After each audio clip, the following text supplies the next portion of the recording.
third in the series with Rachel Tosh from Speech Parent, the final one for now. Over the last couple of weeks, we've looked at things like routine and other aspects of food and our roles and responsibilities with food. Today, we're going to have a little bit of a look at culture with Rachel. So I hope you enjoy. Make sure you send us any questions afterwards on either of our Facebook pages or... No different outfits. Right. Okay. So you were telling me the other day as well about just food culture stuff that, you know, plate serving versus catering and... So, all this stuff, like I was just like mind blown again. This stuff, blows your mind.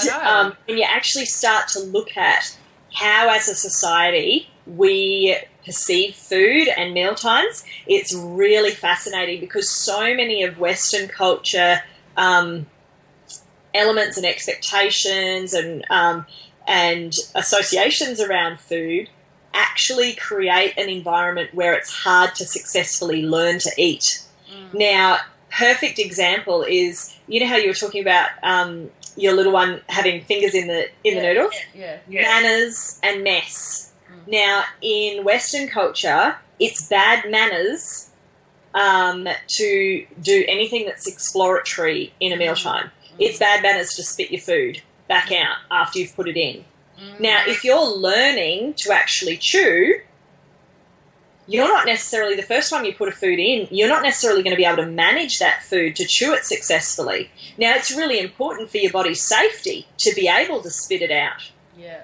Now, if we're making our kids keep food in their mouths when it's not safe for them to swallow it, we're actually creating an environment where it's hugely dangerous for them. And then we wonder why they start pushing away any of those foods. Yeah, well, if I don't like something, I'll spit it out. Like, I actually get a little napkin and I put it away, or I go over to the bin. That's right. And it's funny because when you do that, you almost feel like you're naughty somehow, you know, like by spitting it out. And you about it? Like, yeah.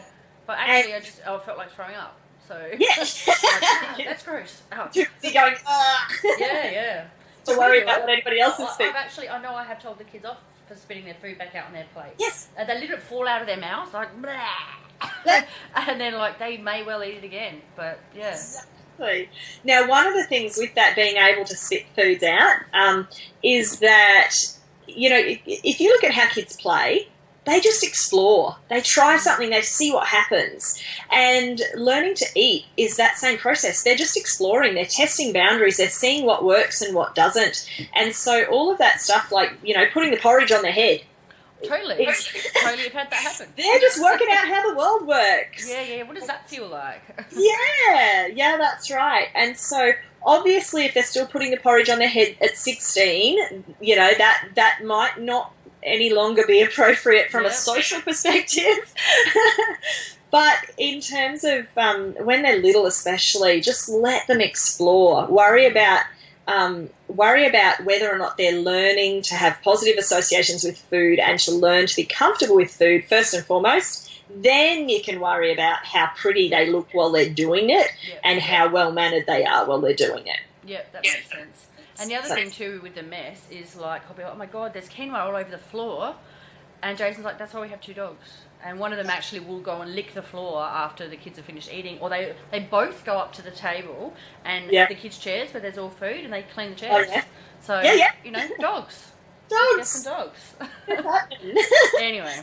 Yeah, so another aspect with Western food culture is that we have this concept that meals need to be eaten at a certain time of day and that certain foods are for a certain time of day. Now, I just had a conversation with a client earlier today where she was talking about how her child just doesn't eat vegetables.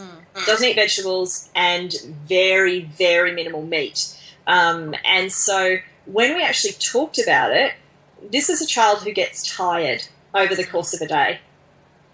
And when, as a society, do we think meat and vegetables happens? Nighttime. Nighttime. But that's not when you need it. Exactly. When is a child most tired, most grumpy, most in need of a little bit of extra care and attention? Because obviously they haven't had, like, as somebody who's done a lot of physical training, strength training and stuff like that, you know, I'd never even really thought of that. like, but like for the children, but for myself, I feed myself based on my activity that I'll be doing. Exactly. But what about our kids? Yeah, Our kids are doing that physical activity, intense physical activity every single day. Yeah, that's right. Like you think you are, but really, like if they're having toast and cereal, that's just going to buzz right through them in terms of energy. Yeah, it's just carbs. It's going to come and it's going to go. And like that'll be fine. That'll carry them through until maybe morning tea time if you're lucky. But chances are they're going to be hungry again in an hour. Yeah, plus it's a, like I rarely eat food like that, but it's a massive energy. Like if I have, one of the reasons I stopped eating bread is because it made me feel anxious.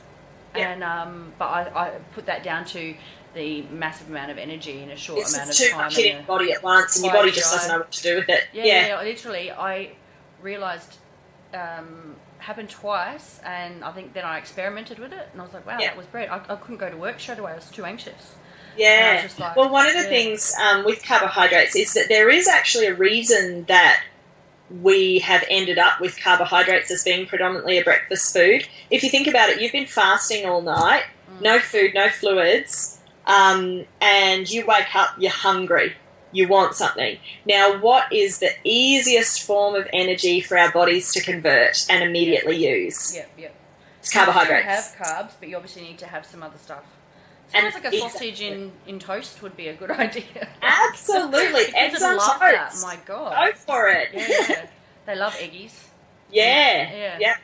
But instead of just doing eggs on toast, do eggs on toast with a side of steamed veg. Yeah. They would totally freak out. I'll do that next time they're here. They're going to be like, what is Bonus Mum doing? I'll give them a heads up though. Yeah, and that's the whole thing. Prepare them for it. Say, tomorrow morning, we're going to try having some vegetables with our breakfast. And the kids will go, ooh. And we'll say, hey, you can choose which ones we're going to do tomorrow morning. It'll be like a surprise. Yeah. Well, the other thing, too, is just going, we're going to do our whole meals opposite. Yeah, we'll do an upside down day. Yeah. Well, lately, because of our understanding of energy, if the kids want icy, like, we had that dessert conversation. Yeah. We actually let them have an icy pole. Like we have these little coconut milk ones, and we let them have it like 4:30, 5 o'clock. Yep. We're just like, we're still finishing making dinner. That will distract them, and they'll enjoy it. They feel like it's an awesome treat. Then we don't have to give them dessert after dinner and wigs them out. And we're like dessert before dinner. They're like, yeah, yeah. So they went and played for half an hour while we finished making dinner. Yeah, and one of the things with that, though, just like a word of caution, is sugar is a known appetite suppressant. Oh, okay. Because our bodies can convert sugar so quickly into energy, as soon as we have a bit of sugar, it's like our body goes, oh, yeah, I'm okay, I'm all right for the moment. And and so it can actually mean that then they don't eat as much at the mealtime. So just be careful with that if you do have a child who's at risk of not eating enough. Then just watch out for offering something sweet before. Well, we just ran. We were just like, well, we're not going to give it to them after dinner. And that's the thing. Yeah, flip it around for sure. Yeah. Actually, you mentioned the dessert conversation we had. I think your listeners would be very, very interested in that. So I might just explain. Sorry. What we talked about the other day. No, that just jogged my memory. I was like, oh yeah, we should explain about that. So one of the things that there's been some studies done that have found, so it was Pennsylvania State University did a study, and they compared food preference and how you actually restrict access to a food and the impact that it has on food preference. So what they did was that they had two different groups of children, and they had two foods that across those two groups all of the children had relatively equal preference on. Now, I can't remember the exact types of foods, but let's pretend it was sultanas and mango, for example. And so at the start of the study, half of the kids liked sultanas better, half of the kids liked mango better. Now, in one group, they restricted access to the sultanas, but had free access to the mango. And so they would say, oh, no, that's only for a certain period of time. And then for that period of time, let's say it was 10 minutes, they would lift the container off. The kids, would run in and grab that food, and then the container would go back on, and they couldn't have it for the rest of the day. The other group, they did the opposite. So it was the sultanas that were freely available and the mango that was kept away and only, released for a short period of time. By the end of that study, the vast majority of kids, regardless of which food it was in relation to, the food that was withheld and restricted was now way preferred compared to the other food. And that would indicate that it's not actually a food preference, it's a learned food preference. That's right. Now, if you look at Western culture where we have, you eat your dinner and then you get dessert. Yeah, and it's withheld if you don't eat your dinner. Exactly. For a start, we've already created this whole dessert is this elusive special thing that, that we, want to earn sort of thing. And so that makes the dessert more and more and more and more desirable. The problem with that is dessert foods are not actually the kind of foods that we want our children craving and wanting all the time. Right. But the flip side also happens. Not only does it make the dessert more and more preferred, but it also makes the dinner foods more and more like torture rather than just a food. So then you're associating what we want them to be eating with negative feelings. So instead of going, this is dinner and I'm just eating food, they're going, I have to eat this. This is the bad stuff before I get the good stuff. And it just creates this really, really bad relationship with food and particularly with dinner foods. And then we wonder why our kids don't like meat and veg. Okay? It's like we've shot Psych 101, really. Yeah, we've shot ourselves in the foot, really. Yeah. So what I recommend is that you don't have dessert. Full stop. And that rather than that you have, if you want to offer your child dessert type foods and, treat kind of foods, that you just do it as a totally separate mealtime. So like you did with the ice blocks where it was like, okay, we're having a snack today and this is the snack we're having and off you go and you have it. Remember, as the parent, your job is to decide what's presented when, and that's your job. Well, the thing is that, our kids would love is to always have dessert before dinner, but we do it we can do it an hour and a half before dinner, so the coming home from school snack kind of thing, exactly. Which means that they won't probably want to eat for a little while, which gives us a bit more of a time to make dinner, because so often I'm melting down when we're making dinner. Yes. And we're just and we try so hard, on Tuesdays when we've got all three of the kids, plus sometimes Johnny and Joy, it's very intense, because they are only here for a little amount of time. So now we've been doing slow cooker meals. We're about to start having, so then it's just done. We're just trying to change it up, or have a picnic at Johnny's football or something, Yeah. And you know how that mealtime is a reflection of what's happened before?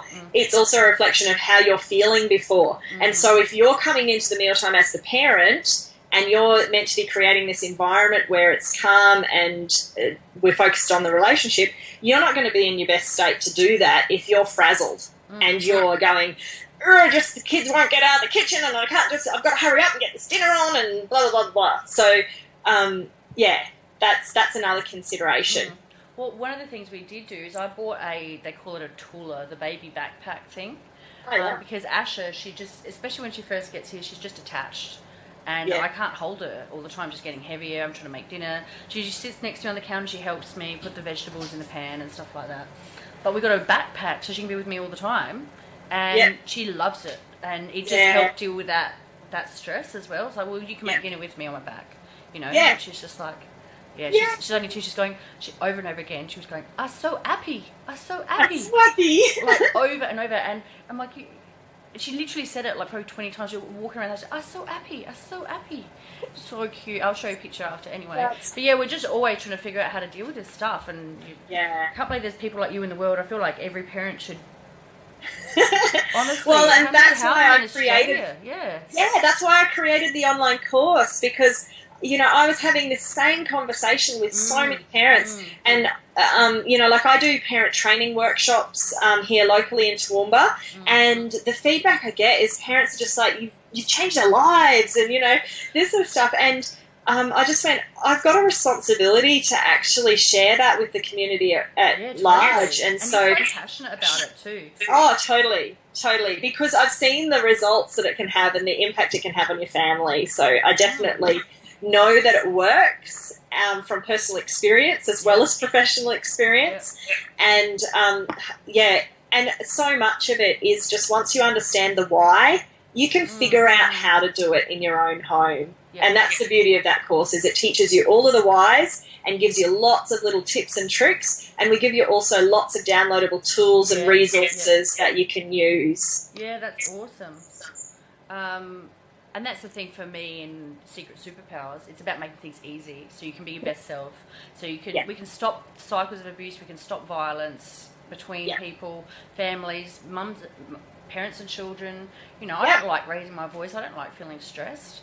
And this is going to actually help people be better parents and access and feel better about themselves in turn because they're not being an asshole to their children, which you do feel like shit about. Like, oh man, I hate that I just did that. And but I don't have a solution. That's that coming, Jason, all the time, are reassessing what we're doing. And but then if you feel like a better person, you have more chance of being nice to yourself and you know giving yourself what you need, but it all just feeds into each other, you know. Absolutely. And so much of this stuff is not you know, it's not rocket science, but it is knowledge that isn't widely known. And I just read an article the other day about, I think it was even yesterday, Curtis Stone, the famous chef, is saying if kids are going to be picky or fussy, you just let them go hungry and, you know, wrap up whatever they had for dinner and present it again the next morning for breakfast. I was actually going to talk to you about that because you saw it, and Jason said to me, you should talk to her about that because we saw it in the paper. I was like, can you take a picture of it for me? And he sent it to me. I was actually going to bring that up. What did you think about that? Obviously, the whole prior conversation says what you think about that, but such bad advice because he's so listened to. He was in the paper, you know. Exactly, and that's the thing. And I have nothing against him personally or anything like that. But what he doesn't know is that advice is potentially dangerous. And yes, it might have worked for his kids, but when he, as a food expert, is saying this is how we should feed our children or not feed our children. Thousands of millions of people possibly have heard that. Exactly. And it's something where the actual, where's the evidence base for that other than his personal experience with his children?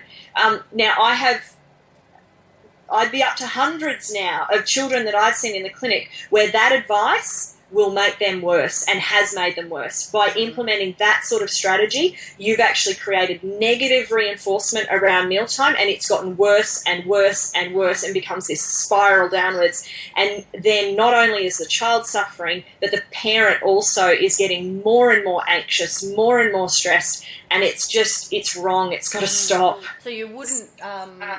because it's punishment, isn't it? Like if you go, oh, well, you didn't eat that, so next time you want something, that's what you're having. Or if you don't have it then, you're having it for breakfast. If you don't have it for breakfast, you're taking it to school for lunch. You know, which is, we have actually, to be really honest, we actually have toyed with, you refused to eat dinner, you're being stubborn, whatever, you're going to have it for your next meal. But I don't think we've ever actually done it. Like, we were going to, and then we were like... If a child's not eating, there's a reason they're not eating. Yeah. Kids don't not eat for no reason.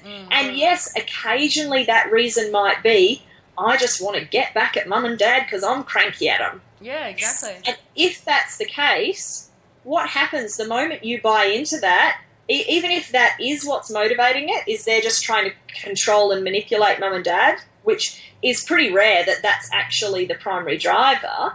But even if that was the case, what happens the moment you buy into that and you start fighting with them? Hello, you've just created the very problem that you didn't want in the first place. Yeah. Well, you're supposed to be the one who's providing a safe environment. That's right. Like you said before, if your child's scared of you and feels threatened by their weird dinner, they're not going to eat. It's just no. And so it's really funny because we're the ones as parents who are supposed to be bigger, stronger, smarter. But that doesn't mean that we're the ones that are big bully bear, you know, towering over them. It's because we're bigger and we're stronger and we're smarter that we're also more patient, more reasonable and more logical about it. Yeah, right. So many people are just going to have their minds blown. Yeah. It's just Well, and totally the course, reshaping. The course has even more tips and tricks in there. Like, this is just a taste tester of the huge depth of information that's available for parents. And they can, they're short little videos that they can watch in their own time. So most of the videos are between 3 to 10 minutes long, and each of them is on a single topic. So you can even listen to them while you're doing the dishes or something like that. That's exactly what I do with podcasts and learning and driving, and I'm listening to audiobooks now, and that's how I learn. Like, I sit there, do the, and if I need to pause it, dry my hands and pause it to make some notes, I do, because Now, did we talk about? I think it was this one. You may have already talked about it, and forgive me if I have forgotten. The whole other tradition of eating with a knife and fork here versus messy. I'm eating. We touched on it before, but like even like in Indian culture, they do eat with their hands, and apparently it connects with your brain better and stuff like that. We're so opposed to it, but. Yeah. What would you say about that? It's really interesting, actually, because there's a couple of different schools of thought around the brain-body connection that happens if we use our hands. And we self-feed. Our swallow is triggered more quickly and more efficiently. Yeah, right. So they've done some studies with elderly people who have been fed by somebody else versus when they fed themselves, and that their swallow is actually stronger when they're feeding themselves, because there's that feedback loop happening in your body. But the flip side of that is there's also, if you look at research into how we use our bodies, that when we're using a utensil, we potentially actually engage more of our brain because it's a more complex task, and so we're potentially doing it more actively and we're thinking harder about it, so potentially we actually learn more quickly by doing that. So an example is that, for example, handwriting has been shown to actually, our brains will recall information we've handwritten better than information we've typed. Yeah, I'm exactly like that. Like, I have to write things down. It's because actually physically holding the pencil and using one side of our brain instead of both sides of our brain actually engages it more actively. Now, I'm not a neuroscientist, so... I'm very interested in neuroscience, actually. I've read quite a bit on it. But it's my understanding of some of their findings, which is really interesting. Well, the thing is, you can do a mix, but you can also just, especially when they're little and they're learning, like kids struggle. We've been experimenting with different spoon sizes to make it, but there's lots of other ways they can get, like you were saying about handwriting, and you engage both sides of the brain doing that, so that's maybe good, but there's other things they can do that with. So exactly, that's exactly right. So I hope that's been useful for everybody.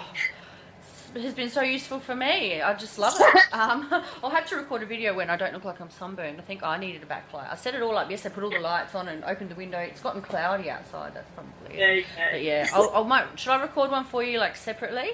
Yeah, that's probably a good idea. Yeah. Do you have video ones on your website? We will have on the Speech Parent website. Cool. If you just want to record that yourself, and then just send the file through to me, and just do it as though you're talking to another parent, and just that would be great. And the other thing too is if other people, obviously people can connect with you on Speech Parent, and I'll send them that information. But the thing is, I don't know, do you have a review thing on Facebook as well? Yeah, so we do for our clinic as well. So I'll send you the Facebook links as well. Cool. And I'll send them to people, because for everyone watching, if this has helped you at all, I'm sure that Rachel would love to hear how any of these experiments went and what you did. We've been experimenting all week, and it's been awesome and life-changing, and you just, like, so much what you say makes just so much sense. And I'm just like, I've studied psychology. I'm a youth worker by trade. I've spent years working with people and their behaviours. I'm a personal trainer.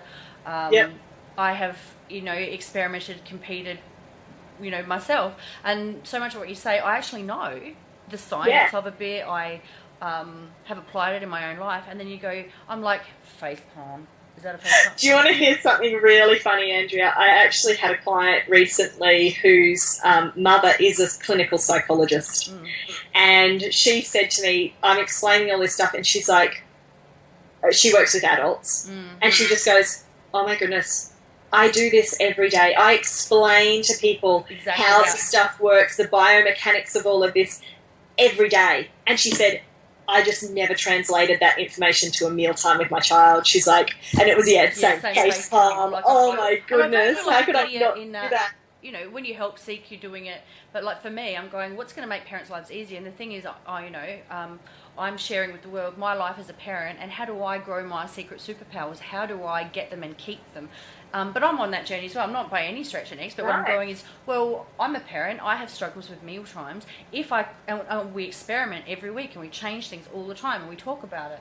And because we're trying to be good, calm, supportive, helpful, loving parents, and we struggle. And we're like, well, other parents struggle with this. So, and then you said on the entourage thing, oh, I'd be really interested in that. And I was like, I never thought about that. Like, I've thought about parenting, and I thought about, I give away meal plans that are easy and family friendly.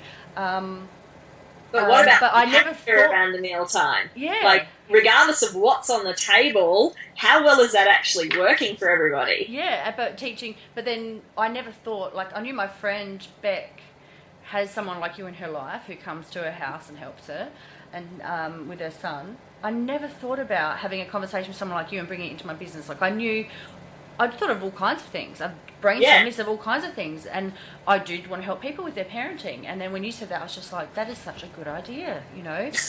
And like, so one conversation. So anyway, I'll let you go. I'm sure you've got a business or two to run. A very busy mum, entrepreneur, working parent, which is... It's fun. I enjoy it. Well, you can tell, like, you've been smiling and happy the whole... You certainly don't look like you find it a chore. Like, you're so passionate. I love what I do. Absolutely love it. Well, you're changing lives in both of your businesses, and I think the online one is just going to be really life-changing.